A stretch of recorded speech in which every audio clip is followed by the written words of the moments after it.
Jai Shri Ram everyone.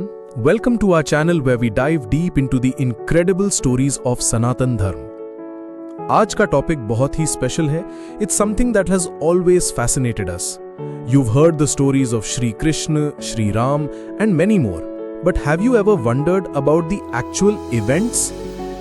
Join me as we explore the amazing stories and ancient texts revealing the secrets of these divine descents. So get ready for a journey where history and mythology come together. Let's start this epic adventure. So आज हम बात करेंगे एक ऐसे ही powerful creature की, the king of birds, Garuda. पर ये सिर्फ एक पक्षी की कहानी नहीं है, ये एक बेटे के समर्पण, एक माँ के श्राप और एक मुश्किल काम की दास्तान है। ये कहानी है कि कैसे गरुड़ अपनी माँ के लिए अमृत, इमॉर्टैलिटी का दिव्य अमृत लेकर आए। हमारी कहानी शुरू होती है कश्यप मुनि और उनकी दो पत्नियों विनिता और कद्रू से। दोनों बहनें थीं, पर उनके बीच एक गहरी दुश्मनी थी। एक दिन वे एक खूबसूरत सफेद घोड़े उच्छाश्रवा को देख रही थीं, जो समुद्र से अभी-अभी निकला था। कद्रू ने कहा, देखो विनिता, ये घोड़ा एकदम सफेद है, पर इसकी पूंछ काली है। विनिता ने जवाब दिया, नहीं, ये पूरी तरह से सफेद है, पूंछ भी सफेद है। दोनों के बीच एक शर्त लग गई, जो हारेगा वो दूसरे का गुलाम बन जाएगा। कद्रू, जो बड़ी बहन थी, थोड़ी चालाक थी। उसने अपने हजारों नाग पुत्रों को घोड़े की पूंछ पर लपेटने को कहा ताकि वो काली लगे।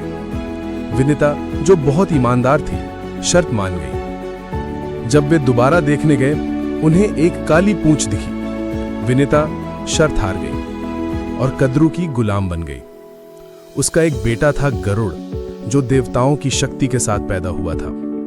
गरुड़ ने अपनी मां का दुख देखा और डिसाइड किया कि वो ये होने नहीं देगा। गरुड़ का संकल्प। एक दिन गरुड़ अपने नाग कजिन्स यानी कद्रू के पुत्रों के पास गया और पूछा, मैं अपनी मां को कैसे आजाद कर सकता हूं?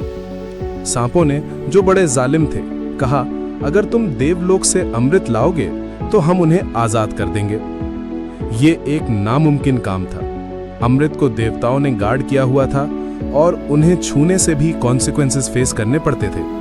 पर अपनी मां की आजादी के लिए गरुड़ ने यह महान यात्रा शुरू करने का फैसला किया। गरुड़ देवलोक, देवताओं के घर की तरफ उड़ चला। जैसे ही देवताओं ने उसे देखा, वो समझ गए कि वो अमृत के लिए आया है। वो बहुत गुस्से में थे। भगवान इंद्र और अन्य देवताओं ने उसे रोकने की कोशिश की, पर गरुड़ को रोकना असंभव था। उसने सबसे युद्ध किया। गरुड़ की शक्ति अनबिलीवेबल थी। उसने इंद्र का वज्र तोड़ दिया, सभी देवताओं को हराया और आखिर अमृत वाली जगह पर पहुंचा। अमृत के चारों ओर एक बड़ा सा चक्र था जो ब्लेड की तरह तेज था, पर गरुड़ उनसे ज्यादा स्मार्ट था। उसने थोड़ा पानी पिया, उसको चक्र पर थूका और वो डल हो गया। Then he took the Amrit, but he didn't drink it. वो अपना वादा निभाना चाहता था। He was about to leave, then Shri Vishnu प्रकट हुए। विष्णु ने कहा, Garuda, I am impressed by your devotion to your mother. मैं तुम्हें एक वरदान देता हूं।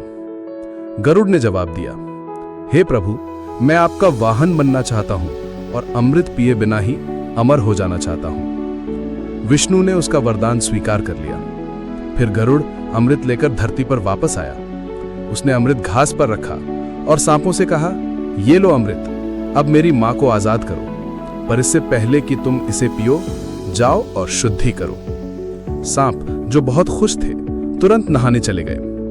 While they were gone, Indra swooped in and took the Amrit back to Devlok. The serpents came back and found the Amrit gone. They were so disappointed.